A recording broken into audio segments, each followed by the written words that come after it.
আসসালামু আলাইকুম। নাজমা কুকিংয়ে আজ আমি ইলিশের বিরিয়ানি রান্না করে দেখাবো। প্রথমে ইলিশ মাছ ধুয়ে কেটে পিস পিস করে নিতে হবে।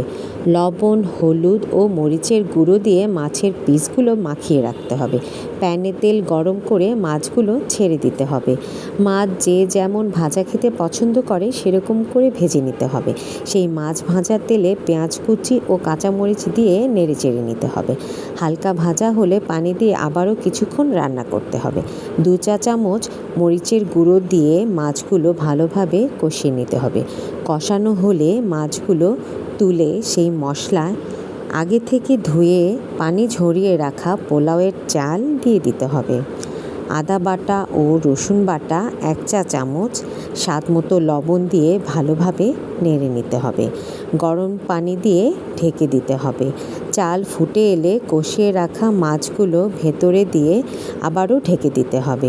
শেষে 1 কাপ দুধ ও পেঁয়াজ বেরেস্তা দিয়ে কিছুক্ষণ দমে রেখে দিতে হবে।